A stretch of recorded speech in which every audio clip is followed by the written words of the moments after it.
Members, item number 15 to 19 will be taken together. Honorable Member Shri Gaurav Gogai ji, please. धन्यवाद सभापति महोदय. I rise to speak on the demand for grants, as you have mentioned, for supplementary demand for grants, demand for excess grants, and the Manipur budget. Excuse me. House का order में लाइए sir. House का order में लाइए sir. Honorable, please be seated. माननीय सदस्य आप बैठिए. माननीय सदस्य आप प्लीज बैठिए. प्लीज बैठिए. बैठिए आप प्लीज. प्लीज आप बैठिए माननीय सदस्य. You are senior member of the house. Please. You don't talk. Please don't disturb. Please be seated, honorable member. Please be seated. Please be seated. No. Please be seated. Please.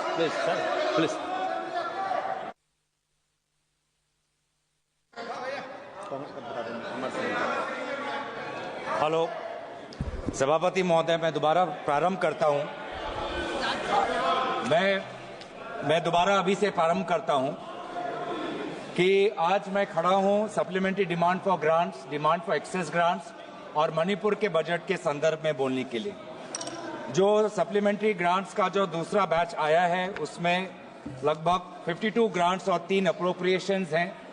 कुल मिला के gross additional expenditure लगभग 26,78,508 करोड़ का है.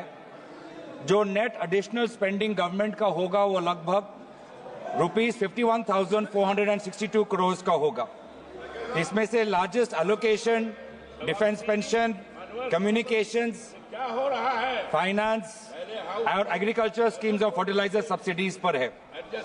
Sir, बहुत से important सवाल हैं इन सप्लीमेंट्री डिमांड फॉर ग्रांट्स को मद्देनजर रखते हुए, मणिपुर के बजट को रखते हुए. मणिपुर के बजट में finance minister has tabled a Manipur budget envisaging an expenditure of ₹35,103 crore, जिसमें से सोशल सेक्टर आउटले जो है वो लगभग 9,520 करोड़ का है. Demand for excess grants is related to the year 21-22, which has occurred in 2 grants, 2 appropriations amounting to ₹1,000. Sir, I hope the Parliamentary Affairs Minister will help us to conduct this discussion in a normal proceeding. Gaurav ji, go ahead, please.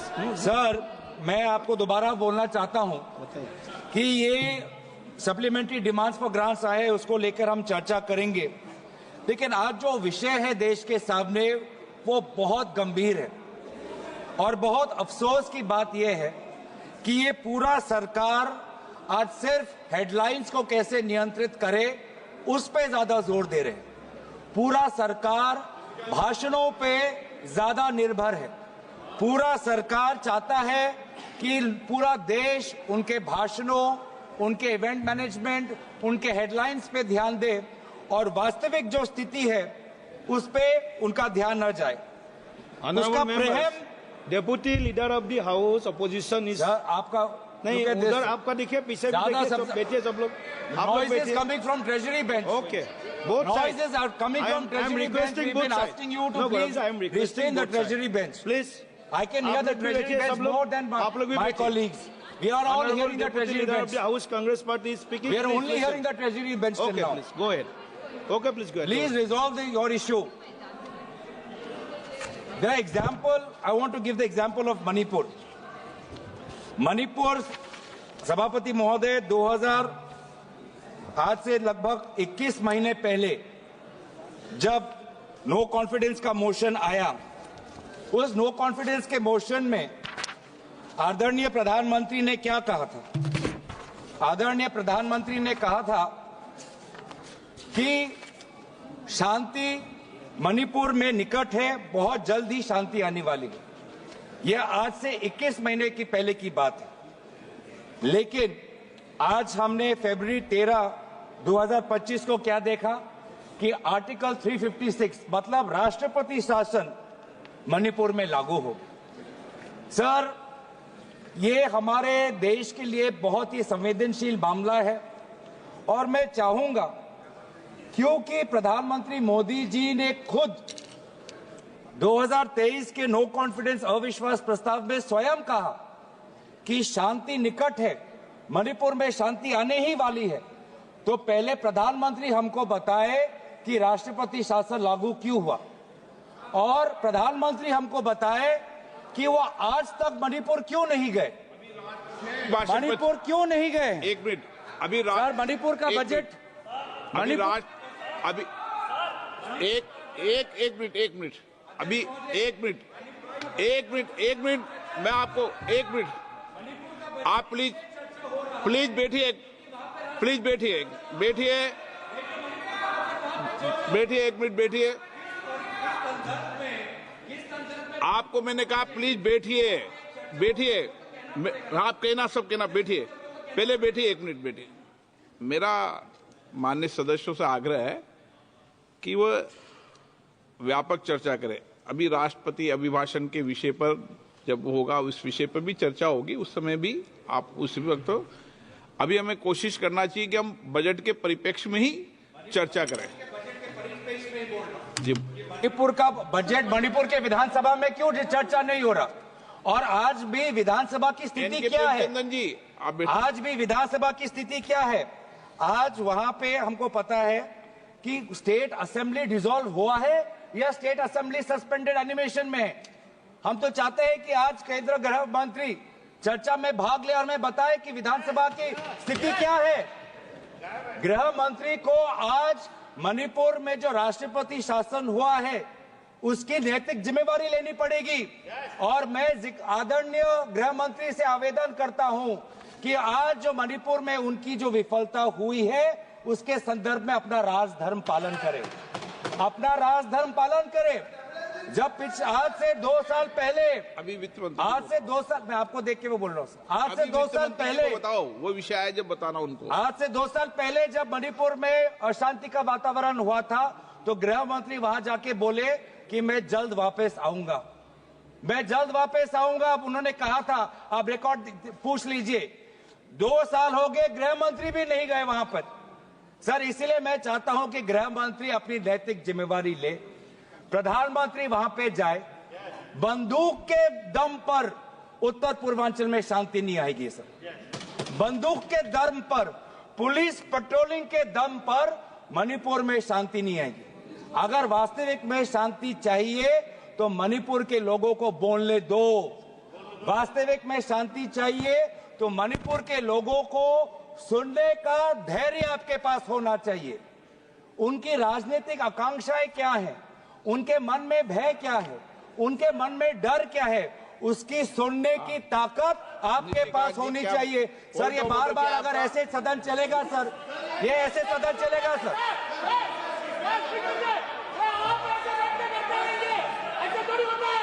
ऐसे sir वोटो उठा रहे हैं ना अभी तक। ये sir आप अलाउ कर रहे हैं। अध्यक्ष महोदय बहुत गलत है, मुझे अपनी बात रखने दीजिए। मणिपुर एक संवेदनशील मामला है, संवेदनशील मामला है। सर संदर्भ में आज मणिपुर की बजट यहाँ पे हो रहा कहता है कि डिबेट ऑन सप्लीमेंट्री ग्रांट्स केवल सप्लीमेंट्री डिमांड्स ऑफ ग्रांट्स पर भी होगा। ये हाउस रूल एंड रेगुलेशन से चलेगा, चिल्लाने से नहीं होगा सर। कांग्रेस वाले चिल्लाकर मुंह बंद नहीं कर सकते। ये रूल कहता है, रूल ये कहता है कि आप केवल सप्लीमेंट्री। आप डिस्टर्बेंस मत, प्लीज बैठे। चिल्लाने से मेरा मुंह बंद नहीं होगा, मेरा मुंह बंद नहीं कर सकते। ये रूल है, ये संविधान है, ये देश संविधान से चलेगा, ये हाउस संविधान से चलेगा। आप जो है आप केवल बजट पर बात करो, आप सप्लीमेंट्री डिमांड्स ऑफ ग्रांट्स पर बात करो। आप इस तरह से बात नहीं कर सकते हो स्पीकर सर, और ये चिल्ला नहीं सकते। यस सर, यही रूल कहता है, स्कोप यही है सर, इससे आगे नहीं है। और ये चिल्ला कर बंद नहीं कर सकते वो। आप भी बेटे, आप भी अभी एक,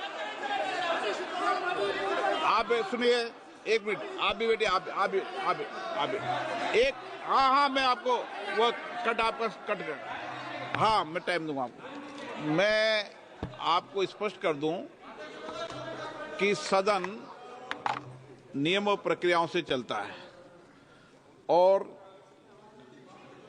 216 अनुपूरक अनुदानों पर वाद विवाद केवल उन मदों तक सीमित होगा जिसमें बने हो और चर्चाधीन मदों की व्याख्या करने, उनको स्पष्ट करने के लिए आवश्यक हो उस सीमा तक मूल अनुदानों पर उससे संबंधित नीति पर चर्चा होगी। ये मेरा आग्रह आपसे। हाँ, चालू हो जाएगा, आप शुरू करें। अध्यक्ष महोदय, हम आपके निर्णय का आपका मौका नहीं, हम आपके निर्णय का अध्यक्ष महोदय, हम आपके निर्णय का हम सम्मान करते हैं।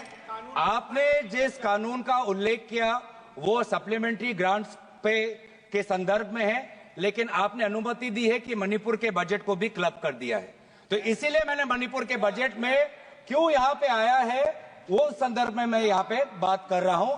पर एक बात यह है अध्यक्ष महोदय, हम आपका बहुत सम्मान करते हैं, मैं आपको एड्रेस कर रहा हूँ, आप भी मुझे देख रहे हैं, आप भी मुझे सुन रहे हैं, लेकिन आज तय करना चाहिए कि अध्यक्ष महोदय आप है या अध्यक्ष महोदय निशिकांत दुबे है। ये आज तय करना चाहिए, क्योंकि आप हैं सर, आप हैं सर, आप पूरा सुन रहे हैं, ये अब तय होना चाहिए कौन है सर, तय होना चाहिए। आज सर, आज हम ये जानना चाहते हैं कि अध्यक्ष महोदय के आज वहां पे आर्टिकल 174(1) जो संविधान का है उसका उल्लंघन हुआ है।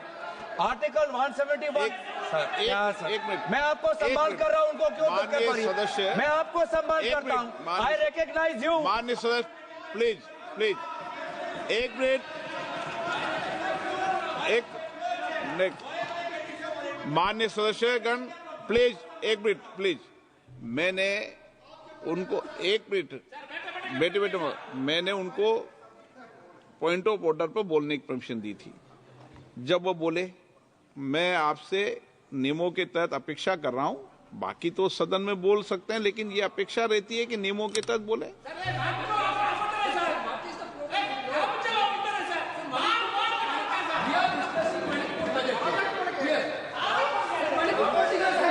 बोलिए अध्यक्ष महोदय, आप सर एक मिनट अध्यक्ष महोदय, आपको मैं इजाजत दूं?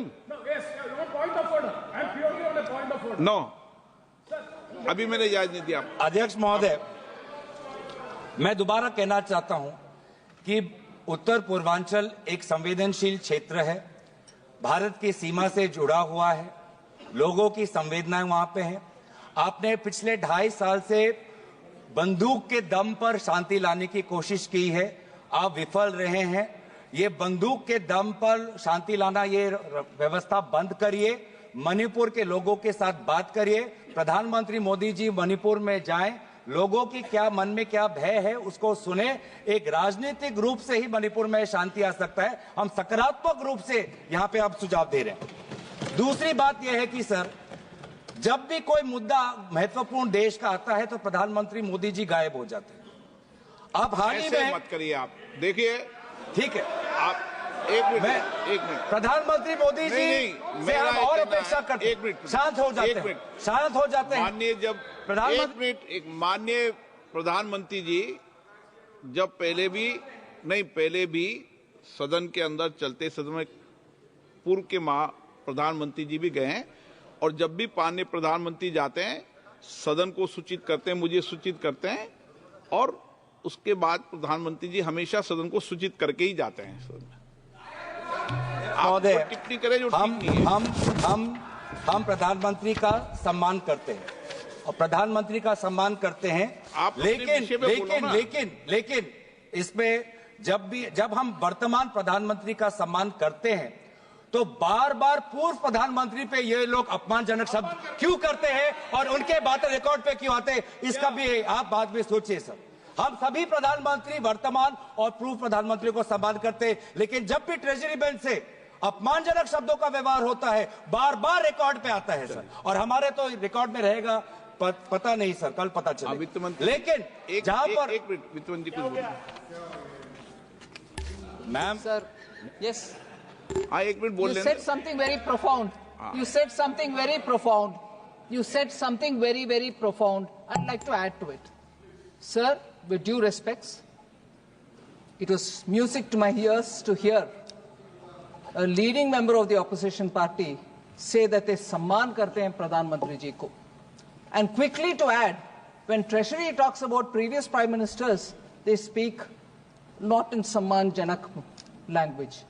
How many times has the prime minister been abused in this house by them? And how many times he was not even allowed to speak in the house? They stood in the well and shouted. Will the honorable member Tarun Gogoi, his son, Gaurav Gogoi, apologize for the number of times they've called abusive names to the PM? Today he's ironing out all that. He's whitewashing all that. That's not allowed. He should have the grace.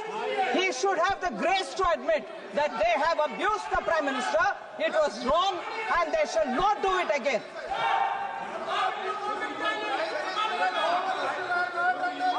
Through you, Honorable Speaker, through you, I request the Finance Minister to read the speech of the Prime Minister during the last session. His entire speech was abusing former Prime Ministers. I have written a letter. I have written a letter to you putting on record a number of times he has abused the chair of the former Prime Ministers. So please before pointing fingers, अपने घर में खुद जाके. If it is this very clearly that I have to read the speech, Honorable Finance, I do not expect you. What is this? Honorable, what is this going on? You should not have the patience to listen. Have the patience to listen. You should have the patience to listen. You read through the speech. And look at the way in which all of them are shouting. Look at the way in which all of them are shouting. Now, look at the way in which all of them are shouting. Have the patience. Right? What Gogoi said is wrong? Gogoi said is wrong? Is that what they're saying? Is that what they're saying? If Gogoi had the large-heartedness to say that we should not abuse anybody, what's going on? So that shows the attitude of the Congress party. Gaurav ji, आप budget पे जो कुछ बोले हैं, आप मैं आगे बढ़ूं sir, तो विषय पर मैं आगे बढ़ना चाहता हूं. यही आपका स्ट्रेटेजी है. यही स्ट्रेटेजी है आपका. सुनने की ताकत नहीं है. दोबारा ये देखिए, यही है स्ट्रेटेजी है. ये स्ट्रेटेजी ये है सर. बार-बार minister with a good spirit to say that we should respect the Prime Minister. None of them will agree. They don't want to agree. I'll get up every number of times that when an honorable member says you respect the Prime Minister, and that should be the attitude there. No, that member is honorable enough, but not the rest. अध्यक्ष महोदय, इधर अध्यक्ष महोदय, मैं अध्यक्ष महोदय बीच में बोल रहे हैं. अध्यक्ष महोदय, ओके. अध्यक्ष महोदय, मैं बात इसलिए उठाया हूं क्योंकि आज हमारे देश के सामने हम प्रधानमंत्री मोदी जी को सुनना चाहते हैं, क्योंकि अमेरिका के राष्ट्रपति ने कहा कि अभी भारत और अमेरिका के बीच में जो टैरिफ्स को लेके जो चर्चा हो चुका है, उसमें भारत ने कबूल कर दिया है कि टैरिफ घटेगा. ये टैरिफ कहाँ आ गया बीच में इस बिल में? सर, टैरिफ क्यों आया मैं बताता हूं. मैं टैरिफ क्यों आता, अध्यक्ष महोदय, मैं आपका प्रश्न को उत्तर देता हूं. ये टैरिफ इसलिए आता है क्योंकि ये टैरिफ हमारे ऑटोमोबाइल सेक्टर के साथ जुड़ा हुआ है. ये टैरिफ हमारे टेक्सटाइल के साथ जुड़ा हुआ है. ये टैरिफ हमारे जेम्स और ज्वेलरी के साथ जुड़ा है. ये टैरिफ हमारे स्टील नट्स के साथ जुड़ा है. और सबसे महत्वपूर्ण, ये टैरिफ हमारे किसानों के साथ जुड़ा है. हमारे किसानों को बचाना है सर. इसीलिए हम जानना चाहते हैं कि भारत सरकार ने कौन से सब्जेक्ट्स पर अब टैरिफ घटाने की बात उन्होंने अमेरिका को सूची किया है. और ये बात तो सर मुझे नहीं लगता कि कॉमर्स मंत्रालय को भी पता होगा, क्योंकि बहुत से चीजें प्रधानमंत्री मोदी जी व्यक्तिगत, उनका पर्सनल मैटर होता है. वो व्यक्तिगत रूप से वो बातचीत करते हैं. देश के पक्ष में. अब बैठिए, आप देखिए अनपार्लियामेंट्री क्या बोल रहे हैं पार्लियामेंट का, लेकिन जो विषय है जिस पर डिबेट हो रही है उस पर बात करेंगे ना. आप पॉलिटिकल बात करेंगे क्या? ये राष्ट्रपति अभिभाषण पर चर्चा है क्या? बजट पर चर्चा है तो करो आप. ये तो तरीका ठीक नहीं है ना. आप उपनेता हैं. नहीं, ये तरीका ठीक नहीं है. नो, आप बजट पर करें, सप्लीमेंट्री ग्रांट पर करें, मणिपुर की सप्लीमेंट्री ग्रांट पर करें।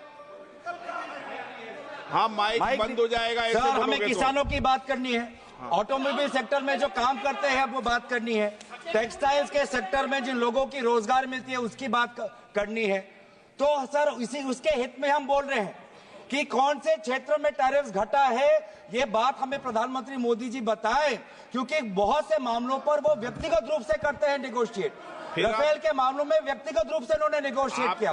तो इसमें भी हम जानना चाहते हैं कि कौन से विषयों पर भारत टैरिफ्स घटाएगा, और ये भी हम जानना चाहते हैं क्या भारत ने सोचा है कि हम अमेरिका पर रेसिप्रोकल टैरिफ्स लगाएंगे?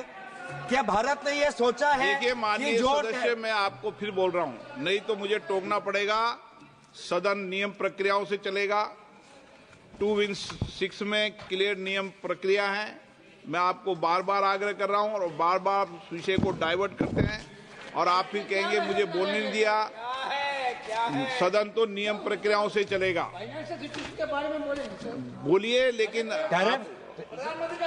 सर कॉमर्स मंत्रालय से है सर, पूरा देश देख रहा है, पूरा देश जानना चाहता है सर। क्या जानना चाहता है? आप 15 से 19 जो इस पे बोल रहे हैं ना, टैरिफ को लेके पूरा देश चिंतित है सर। हाँ। ट्रेड डेफिसिट को लेके पूरा देश चिंतित है सर। हम पूरा देश लास्ट बार आप अगर इधर उधर बोलेंगे तो मुझे दूसरे वक्तों को बुलाना पड़ेगा। क्लियर कट बात है, आप बोलिए सर।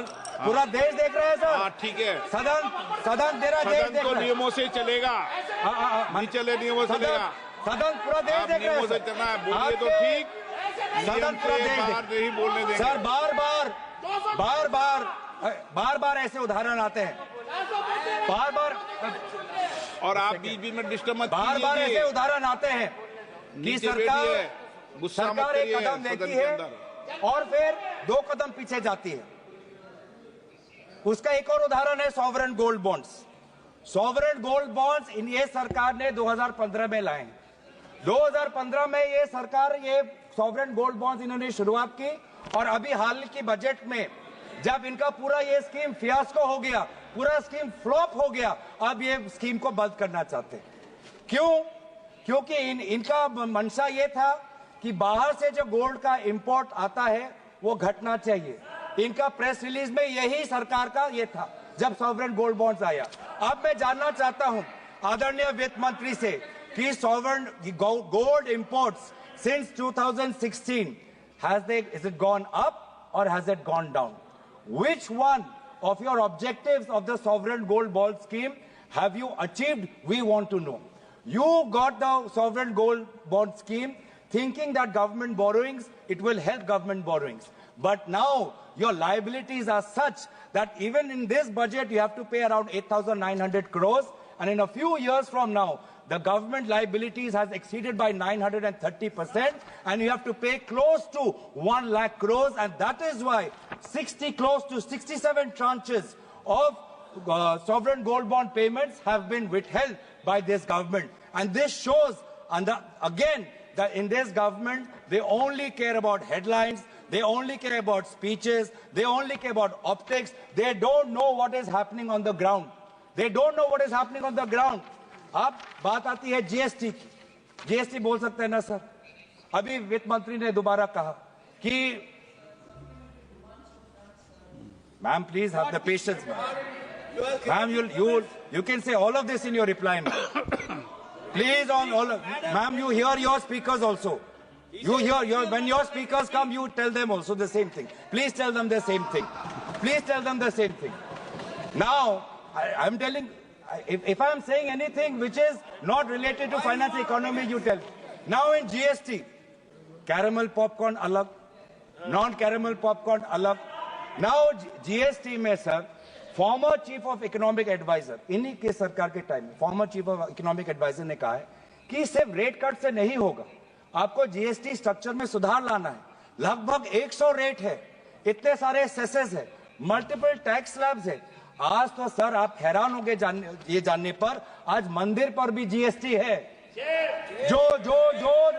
जो सरकार धर्म को लेके आज वो लोग बीच में जाती हैं, देश के बीच में। आज उन्होंने कुछ वर्षों से पहले मंदिरों पर भी उन्होंने टैक्स लगा दिया है जो हिंदू रिलीजियस एंड चैरिटेबल एंडाउटमेंट्स पे आते हैं। और एक स्कूल पेंसिल पे भी, एक स्टेशनरी पे भी, यूनिफॉर्म पर भी इनका जीएसटी है। और जीएसटी, मैडम आदरणीय अध्यक्ष महोदय, GST has become the new tool for blackmail, extortion and evasion. GST raid has become the new architecture for harassment. And evasion has also become easy. Evasion has increased from 2023, in 2023, evasion of GST has doubled to 2 lakh crores. अब इन्होंने एक और harassment का tool निकाल रहे हैं, वो है इनकम टैक्स बिल में, जो फिलहाल कमिटी में है।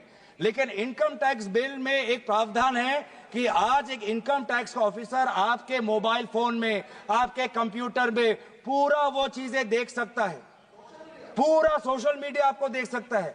इतना ताकत जो हमारे सरकार के इंफॉर्मेशन टेक्नोलॉजी एक्ट 2000 में नहीं है, इतना ताकत जो डिजिटल प्रोटेक्शन एक्ट 2023 में नहीं है, उतना ताकत आज ये इनकम टैक्स ऑफिसर्स को देना चाहते हैं। और इनका क्या मंशा है हमको सब पता है।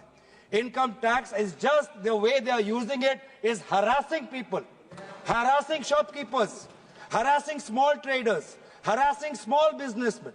एंड आज यही आज लोगों के बीच में चिंता है।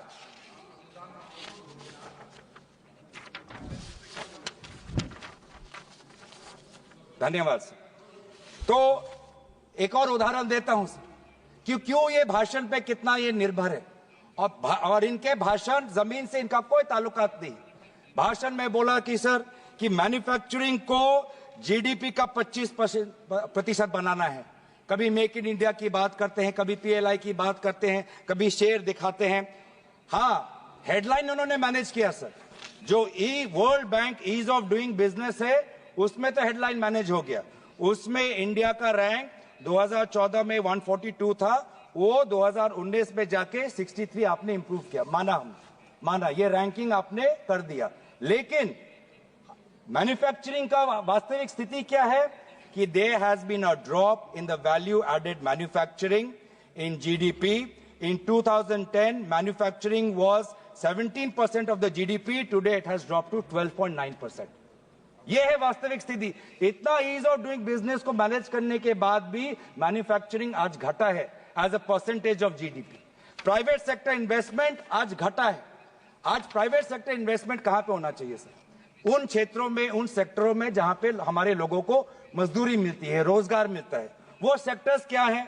वो सेक्टर्स है apparel, leather, textiles, food products, would, paper. But यहाँ पे जिस प्रकार से सहायता होनी चाहिए नहीं मिल रही। यहाँ पे जिस प्रकार से ग्रॉस वैल्यू एडिशन ग्रोथ होना चाहिए नहीं हो रहा है। वास्तविक में क्या हो रहा है कि जो बड़े बड़े कंपनी आते हैं उनको जहां जहां निवेश करना होता है, उनको जहां जहां अपना प्रॉफिट बढ़ाना होता है, उन जगह में पीएलआई स्कीम्स और विभिन्न प्रकार के सरकारी की तरफ से उनको समर्थन मिलता है। लेकिन जो मध्यम वर्ग है, मध्यम वर्ग की स्थिति बहुत ही कमजोर है। इसीलिए हो क्या रहा है सर? पलायन हो रहा है देश में। आप देख रहे हैं सर, बहुत मुझे भी दुख होता है, पलायन हो रहा है और हर वर्ग में पलायन हो रहा है। आज हमारे बच्चे, आपने देखा होगा कि कोविड के समय, रशिया यूक्रेन के समय, आज शिक्षा के लिए भी कम पैसों में उनकी शिक्षा मिले, आज वो चीन जा रहे हैं, आज वो यूक्रेन जा रहे हैं। ये पलायन है। आज हमारा जवान वो अग्निवीर में नहीं, वो रशिया यूक्रेन में जाके वहां के युद्ध में वो भाग ले रहा है ताकि उसको थोड़ा पगार मिले, ताकि अपने वो घर में थोड़ा पैसे भेज पाए। आज हमारा जो मध्यम, आज जो हमारे शिक्षा के लिए सर, आप कभी पूछे सरकार के बड़े बड़े जो अफसर भी हैं, उनके बेटे बेटियां भी आज उच्च शिक्षा के लिए विदेश जा रहे हैं। और सबसे दुख की बात यह है कि आज मजदूर जिसको सपना दिखाया था कि आपको हर साल 2 करोड़ की नौकरी मिलेगी, वो अपना जमीन बेचकर आज वो अमेरिका जाता है। अमेरिका सरकार उसको पकड़ती है और बेड़ियों में, हाथ और पैर को बेड़ियों में पकड़कर आज उसको वापस आना पड़ता है। बेड़ियों में आज हमारा निवेशक भी भारत छोड़ के बाहर जा रहा है। 2024 में एक मिनट, मैं आपको, आप नेता हैं, वरिष्ठ हैं, ये जो सारे विषय बोल रहे हो वो कई अनुदानों की मांगों पर है क्या? आप बजट पर बोलो, फाइनेंस बिल पर बोलो, टैक्सेज पॉलिसी पर बोलो, आप वरिष्ठ नेता हैं। सर जब उनके तरफ भी आएगा देखना सुनिएगा सर, जब उनका भी आएगा तब भी सुनिएगा, जवाब तो देना पड़ेगा, तब भी आप सुनिएगा सर। अभी प्राइवेट इन्वेस्टमेंट इतना कुछ करने के बाद भी आज प्राइवेट इन्वेस्टर्स भी भाग रहे, प्राइवेट इन्वेस्टर्स में भी पलायन, हाई नेटवर्थ इंडिविजुअल्स वो भी पलायन, मजदूर पलायन, किसान भी आज पंजाब का किसान आज कनाडा में जाके खेती कर रहा है, लेबर जाके मिडिल ईस्ट में है, छात्र जाके यूक्रेन और चाइना में है। अनुदान की तो सर ये है वास्तविक स्थिति। प्लीज पिछले मुझे लगता है मुझे दूसरे वक्ताओं को बुलाना है। आप अनुदानों की मांगों पढ़ के नहीं आए। वो तो आपका निर्णय है सर। नहीं तो अनुदानों की मांगों बोलो, वो आपका निर्णय है सर। आपको वो आपका निर्णय है, आपका सब वो आपका निर्णय है सर, वो आपका, हम निर्णय का आपका सम्मान। Private investors pulled out maximum funds in 2024 as they sold 27.9 billion by 224 exits. And the main reason, all economic experts यही कह रहे हैं कि प्राइवेट इन्वेस्टमेंट घट क्यों रहा है। सरकार ने कितना कुछ दिया प्राइवेट कंपनियों को, उनका लोन माफ कर दिया, उनका कॉर्पोरेट टैक्स माफ कर दिया, लैंड उनको दे रहे हैं, बड़े बड़े इन्वेस्टमेंट समिट दे रहे हैं, उसके बावजूद भी प्राइवेट इन्वेस्टमेंट घट क्यों रहा है, रोजगार बढ़ क्यों नहीं रहा है। उसका कारण एक ही है कि वीक कंजम्पशन, वीक डिमांड।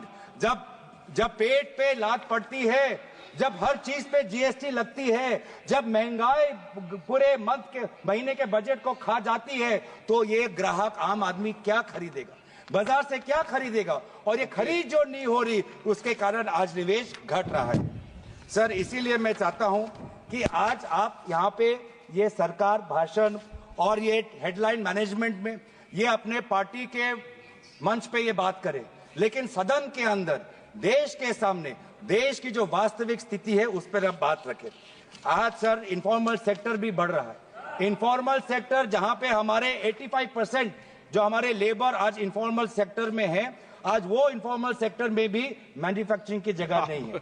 वो इनफॉर्मल सेक्टर भी आज क्या बजट पे चर्चा की तैयारी कर राजस्थान की बात कर रहा हूँ सर। आपके कोटा क्षेत्र में बहुत इनफॉर्मल सेक्टर है सर, कोटा में कभी जाइए, उनकी बात कर रहा हूँ सर। तो वहां पे इनफॉर्मल सेक्टर वो भी बोल रहे हैं कि उनको ढाबा में काम करने के अलावा और कुछ नहीं चारा मिल रहा, होटल में टेबल साफ करने के अलावा कुछ नहीं चारा मिल रहा, मैन्युफैक्चरिंग के लिए उनको अवसर नहीं मिल रहा।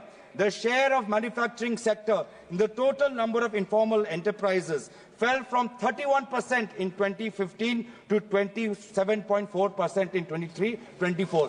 सवाल बस इतना है, कहां गया make in India? Make in India क्या काम कर रहा है?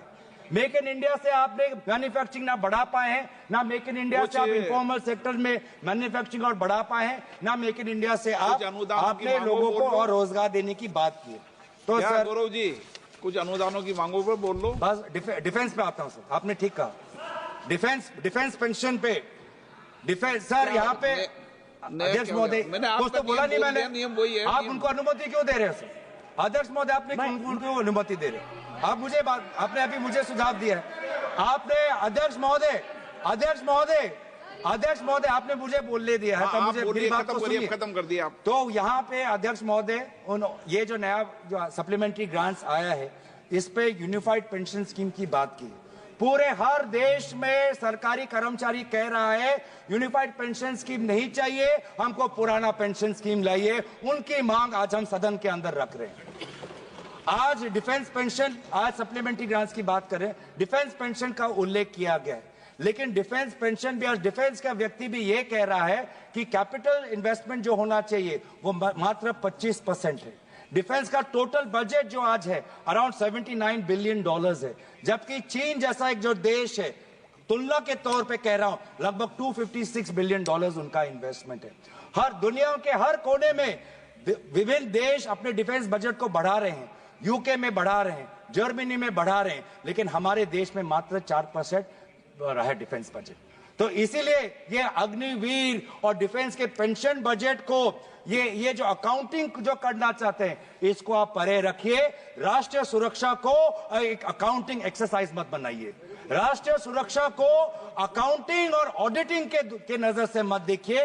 राष्ट्रीय सुरक्षा को हमारे टेरिटोरियल इंटेग्रिटी से देखिए।